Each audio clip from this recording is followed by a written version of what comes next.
ನಮಸ್ಕಾರ, ಶುಭೋದಯ ಸ್ನೇಹಿತರೆ. ನನ್ನೆಲ್ಲ ಆಧ್ಯಾತ್ಮ ಬಂಧುಗಳಿಗೆ ಶುಭ ಶನಿವಾರ. ಸ್ನೇಹಿತರೆ, ಈ ದಿನ ಶನಿವಾರ ಆಗಿರೋದ್ರಿಂದ ಮಹಾವಿಷ್ಣುವಿನ ನಾಮಸ್ಮರಣೆಯನ್ನು ಮಾಡ್ತಾ ಶ್ರೀ ವೆಂಕಟೇಶ್ವರನ ವಿಶೇಷ ಒಂದು ಸ್ತೋತ್ರವನ್ನು ಪಾರಾಯಣ ಮಾಡೋಣ. ಈ ಸ್ತೋತ್ರ ತಮ್ಮೆಲ್ಲರಿಗೂ ಕೂಡ ಚಿರಪರಿಚಿತವಾದಂಥ ಒಂದು ಸ್ತೋತ್ರ. ಇದರಿಂದ ಬಹಳಾನೇ ವಿಶೇಷ ಮಹಿಮೆಗಳು ಕೂಡ ನಡೆಯೋದುಂಟು. ಶ್ರದ್ಧೆಯಿಂದ ಪಾರಾಯಣ ಮಾಡಿದಾಗ, ಶ್ರದ್ಧೆಯಿಂದ ಕೇಳಿದಾಗ ಸಕಲ ಜನರ ಮನ ಅಭೀಷ್ಟಗಳನ್ನು ಹೊಂದಿ ಉತ್ತಮ ದಿವ್ಯ ಶರೀರ ಸಂಪನ್ನರಾಗಿ ಲೋಕಕ್ಕೆ ಒಳ್ಳೆಯದನ್ನು ಅಂತಂದರೆ ಕಲ್ಯಾಣವನ್ನು ಮಾಡುವಂಥ, ಭಕ್ತರ ಸಂಕಷ್ಟಗಳನ್ನು ಹೋಗಲಾಡಿಸುವಂಥ ಶ್ರೀನಿವಾಸ ದೇವರಿಗೆ ನಮಸ್ಕಾರವನ್ನು ಸಲ್ಲಿಸುವಂಥ ಒಂದು ವಿಶೇಷ ಸ್ತೋತ್ರ. ಈ ಸ್ತೋತ್ರವನ್ನು ನಿತ್ಯವಾಗಿ 32 ಬಾರಿ ಪಾರಾಯಣವನ್ನು ಮಾಡುವಂಥದ್ದು ನಿಮಗೆ ಬಹಳಷ್ಟು ಅನುಕೂಲವನ್ನು ಮಾಡಿಕೊಡುತ್ತೆ. ನೀವು ಬೇಕಿದ್ದರೆ 48 ದಿನಗಳ ಕಾಲ 32 ಬಾರಿ ಪಾರಾಯಣವನ್ನು ಮಾಡಿ ನೋಡಿ. ನಿತ್ಯವಾಗಿ 32 ಬಾರಿ ಕೇಳ್ತಾ ಬನ್ನಿ. ಖಂಡಿತವಾಗ್ಲೂ ನಿಮ್ಮ ಎಷ್ಟೋ ಸಂಕಷ್ಟಗಳು ದೂರವಾಗುತ್ತೆ ಅಂತಲೇ ಹೇಳಬಹುದು. ಕಷ್ಟ ನಿವಾರಣೆಗೋಸ್ಕರವಾಗಿ ಶ್ರೀನಿವಾಸನ ಈ ಸ್ತೋತ್ರವನ್ನು ಪಾರಾಯಣ ಮಾಡುವಂಥದ್ದು ಬಹಳಾನೇ ಒಳ್ಳೆಯದು. ಬನ್ನಿ, ವಿಶಿಷ್ಟವಾದಂಥ ಈ ಒಂದು ಸ್ತೋತ್ರವನ್ನು ನಿಮಗೋಸ್ಕರ ಪಾರಾಯಣ ಮಾಡ್ತಾ ಇದ್ದೇನೆ. ಇವತ್ತು ಶುಭ ಶನಿವಾರ ಆಗಿರುವಂಥ ಕಾರಣ ಶ್ರೀನಿವಾಸರ ವಿಶೇಷ ಅನುಗ್ರಹ ತಮ್ಮೆಲ್ಲರಿಗೂ ಪ್ರಾಪ್ತವಾಗಲಿ, ನಿಮ್ಮೆಲ್ಲರ ಕಷ್ಟ ಕಾರ್ಪಣೆಗಳು ಕೂಡ ಭಗವಂತ ದೂರ ಮಾಡಲಿ ಅಂತ ಹೇಳಿ ಆಶಿಸ್ತಾ ಶ್ಲೋಕ ಪಾರಾಯಣವನ್ನು ಶುರು ಮಾಡೋಣ. ಕಲ್ಯಾಣಾದ್ಭುತಗಾತ್ರಾಯ ಕಾಮಿತಾರ್ಥಪ್ರದಾಯಿನೇ ಶ್ರೀಮದ್ವೆಂಕಟನಾಥಾಯ ಶ್ರೀನಿವಾಸಾಯ ಮಂಗಳಂ. ಕಲ್ಯಾಣಾದ್ಭುತಗಾತ್ರಾಯ ಕಾಮಿತಾರ್ಥಪ್ರದಾಯಿನೇ ಶ್ರೀಮದ್ವೆಂಕಟನಾಥಾಯ ಶ್ರೀನಿವಾಸಾಯ ಮಂಗಳಂ. ಕಲ್ಯಾಣಾದ್ಭುತಗಾತ್ರಾಯ ಕಾಮಿತಾರ್ಥಪ್ರದಾಯಿನೇ ಶ್ರೀಮದ್ವೆಂಕಟನಾಥಾಯ ಶ್ರೀನಿವಾಸಾಯ ಮಂಗಳಂ. ಕಲ್ಯಾಣಾದ್ಭುತಗಾತ್ರಾಯ ಕಾಮಿತಾರ್ಥಪ್ರದಾಯಿನೇ ಶ್ರೀಮದ್ವೆಂಕಟನಾಥಾಯ ಶ್ರೀನಿವಾಸಾಯ ಮಂಗಳಂ. ಕಲ್ಯಾಣಾದ್ಭುತಗಾತ್ರಾಯ ಕಾಮಿತಾರ್ಥಪ್ರದಾಯಿನೇ ಶ್ರೀಮದ್ವೆಂಕಟನಾಥಾಯ ಶ್ರೀನಿವಾಸಾಯ ಮಂಗಳಂ. ಕಲ್ಯಾಣಾದ್ಭುತಗಾತ್ರಾಯ ಕಾಮಿತಾರ್ಥಪ್ರದಾಯಿನೇ ಶ್ರೀಮದ್ವೆಂಕಟನಾಥಾಯ ಶ್ರೀನಿವಾಸಾಯ ಮಂಗಳಂ. ಕಲ್ಯಾಣಾದ್ಭುತಗಾತ್ರಾಯ ಕಾಮಿತಾರ್ಥಪ್ರದಾಯಿನೇ ಶ್ರೀಮದ್ವೆಂಕಟನಾಥಾಯ ಶ್ರೀನಿವಾಸಾಯ ಮಂಗಳಂ. ಕಲ್ಯಾಣಾದ್ಭುತಗಾತ್ರಾಯ ಕಾಮಿತಾರ್ಥಪ್ರದಾಯಿನೇ ಶ್ರೀಮದ್ವೆಂಕಟನಾಥಾಯ ಶ್ರೀನಿವಾಸಾಯ ಮಂಗಳಂ. ಕಲ್ಯಾಣಾದ್ಭುತಗಾತ್ರಾಯ ಕಾಮಿತಾರ್ಥಪ್ರದಾಯಿನೇ ಶ್ರೀಮದ್ವೆಂಕಟನಾಥಾಯ ಶ್ರೀನಿವಾಸಾಯ ಮಂಗಳಂ.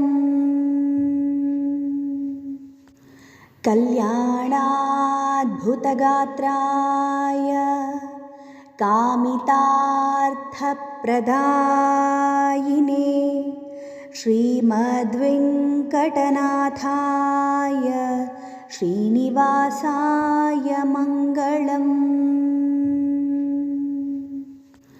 कल्याणाद्भुतगात्राय कामितार्थप्रदायिने श्रीमद्वेङ्कटनाथाय श्रीनिवासाय मङ्गलम्।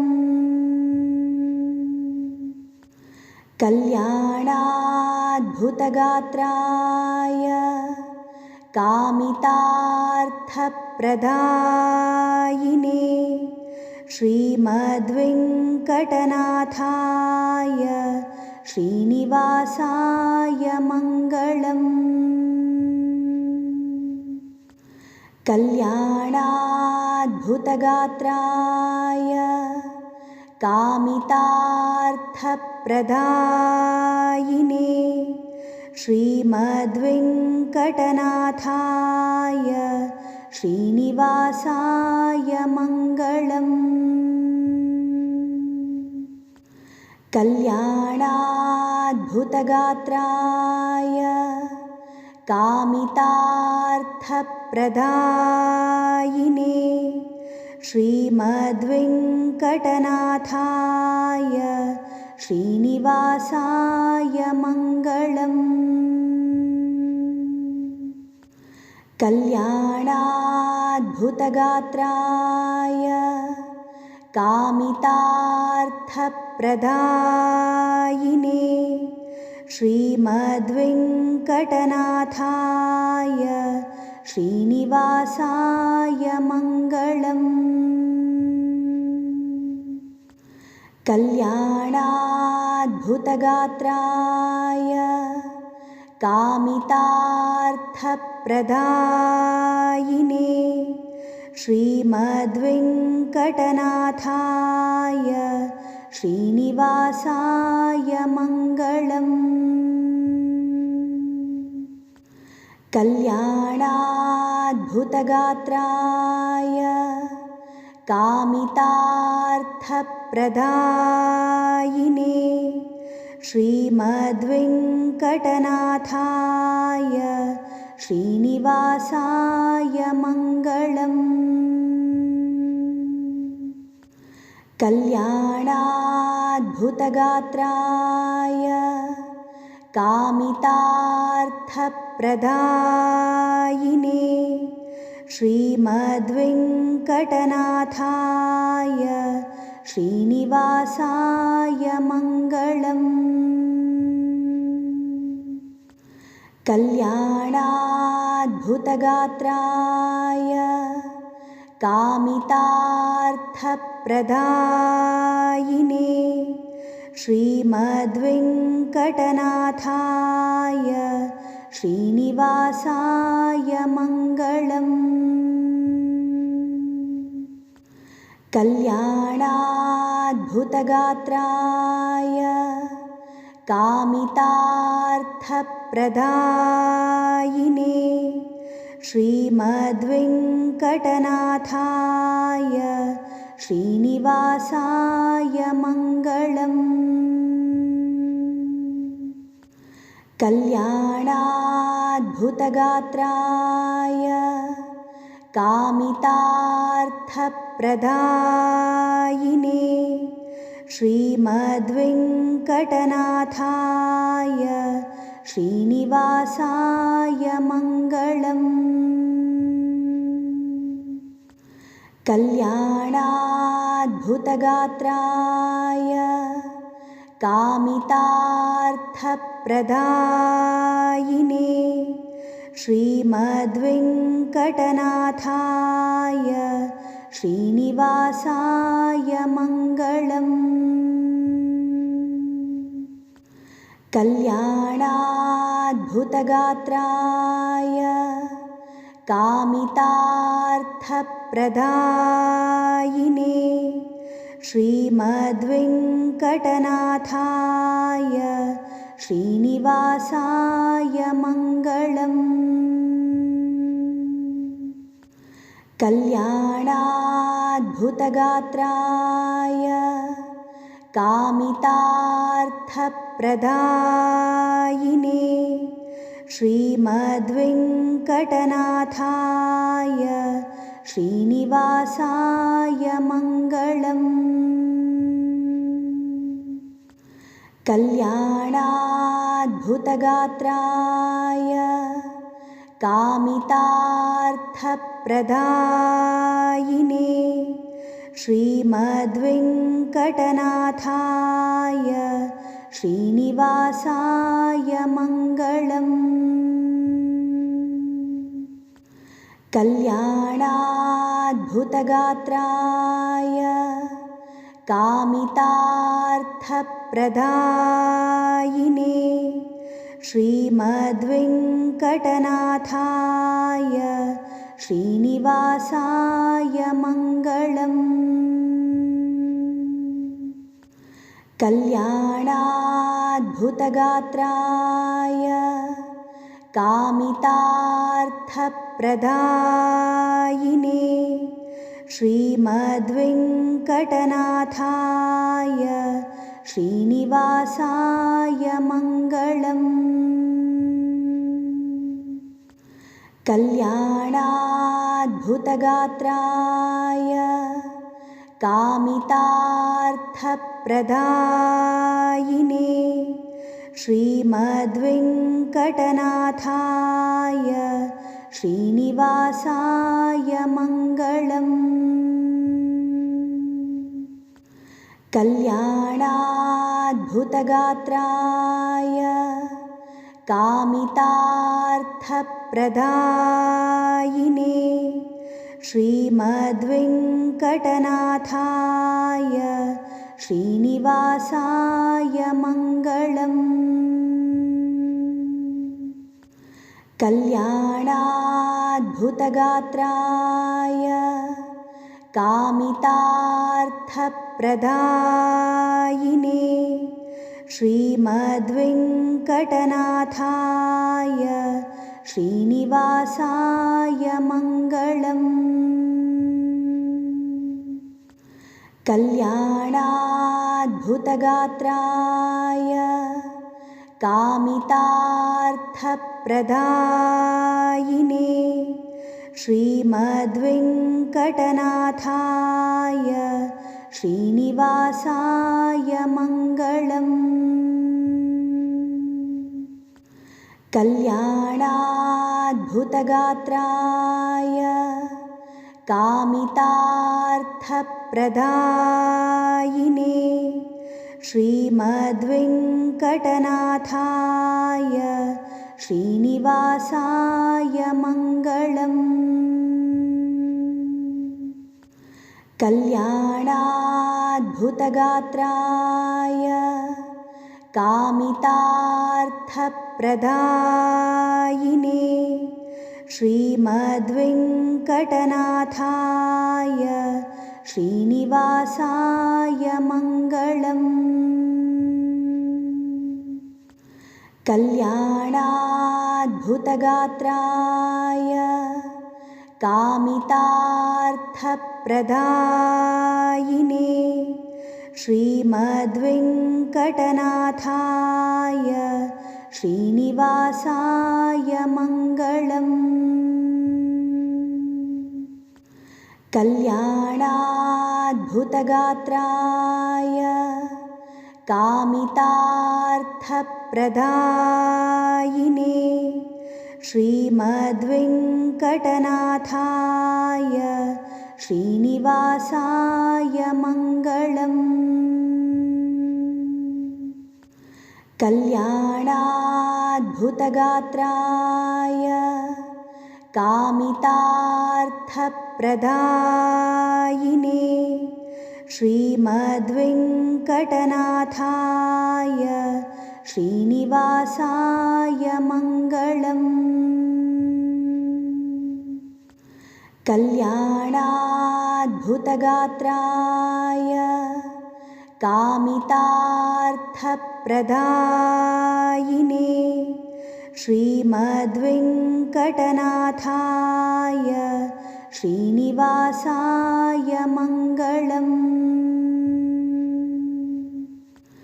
कल्याणाद्भुतगात्राय कामितार्थप्रदायिने श्रीमद्वेङ्कटनाथाय श्रीनिवासाय मङ्गलम्। कल्याणाद्भुतगात्राय कामितार्थप्रदायिने श्रीमद्वेङ्कटनाथाय श्रीनिवासाय मङ्गलम्।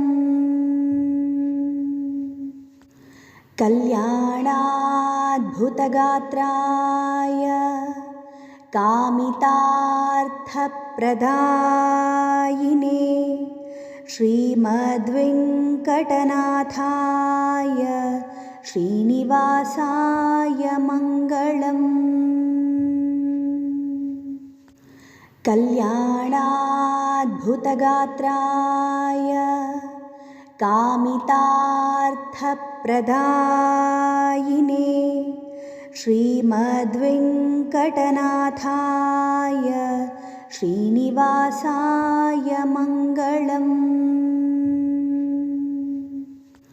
कल्याणाद्भुतगात्राय कामितार्थप्रदायिने श्रीमद्वेङ्कटनाथाय श्रीनिवासाय मङ्गलम्। कल्याणाद्भुतगात्राय कामितार्थप्रदायिने श्रीमद्वेङ्कटनाथाय श्रीनिवासाय मङ्गलम्। कल्याणाद्भुतगात्राय कामितार्थप्रदायिने श्रीमद्वेङ्कटनाथाय श्रीनिवासाय मङ्गलम्। कल्याणाद्भुतगात्राय कामितार्थप्रदायिने श्रीमद्वेङ्कटनाथाय श्रीनिवासाय मङ्गलम्।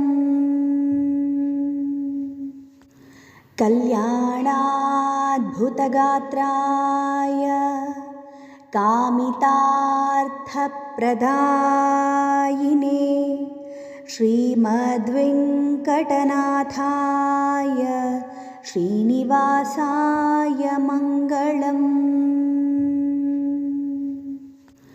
कल्याणाद्भुतगात्राय कामितार्थप्रदायिने श्रीमद्वेङ्कटनाथाय श्रीनिवासाय मङ्गलम्।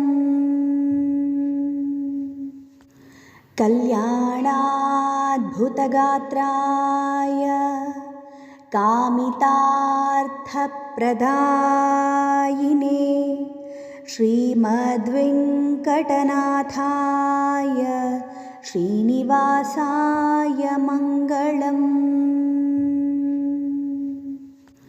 कल्याणाद्भुतगात्राय कामितार्थप्रदायिने श्रीमद्वेङ्कटनाथाय श्रीनिवासाय मङ्गलम्। कल्याणाद्भुतगात्राय कामितार्थप्रदायिने श्रीमद्वेङ्कटनाथाय श्रीनिवासाय मङ्गलम्। कल्याणाद्भुतगात्राय कामितार्थप्रदायिने श्रीमद्वेङ्कटनाथाय श्रीनिवासाय मङ्गलम्। कल्याणाद्भुतगात्राय कामितार्थप्रदायिने श्रीमद्वेङ्कटनाथाय श्रीनिवासाय मङ्गलम्। कल्याणाद्भुतगात्राय कामितार्थप्रदायिने श्रीमद्वेङ्कटनाथाय श्रीनिवासाय मङ्गलम्। कल्याणाद्भुतगात्राय कामितार्थप्रदायिने श्रीमद्वेङ्कटनाथाय श्रीनिवासाय मङ्गलम्। कल्याणाद्भुतगात्राय कामितार्थप्रदायिने श्रीमद्वेङ्कटनाथाय श्रीनिवासाय मङ्गलम्। कल्याणाद्भुतगात्राय कामितार्थप्रदायिने श्रीमद्वेङ्कटनाथाय श्रीनिवासाय मङ्गलम्। कल्याणाद्भुतगात्राय कामितार्थप्रदायिने श्रीमद्वेङ्कटनाथाय श्रीनिवासाय मङ्गलम्। कल्याणाद्भुतगात्राय कामितार्थप्रदायिने श्रीमद्वेङ्कटनाथाय श्रीनिवासाय मङ्गलम्। कल्याणाद्भुतगात्राय कामितार्थप्रदायिने श्रीमद्वेङ्कटनाथाय श्रीनिवासाय मङ्गलम्। कल्याणाद्भुतगात्राय कामितार्थप्रदायिने श्रीमद्वेङ्कटनाथाय श्रीनिवासाय मङ्गलम्। कल्याणाद्भुतगात्राय कामितार्थप्रदायिने श्रीमद्वेङ्कटनाथाय श्रीनिवासाय मङ्गलम्। कल्याणाद्भुतगात्राय कामितार्थप्रदायिने श्रीमद्वेङ्कटनाथाय श्रीनिवासाय मङ्गलम्। कल्याणाद्भुतगात्राय कामितार्थप्रदायिने श्रीमद्वेङ्कटनाथाय श्रीनिवासाय मङ्गलम्।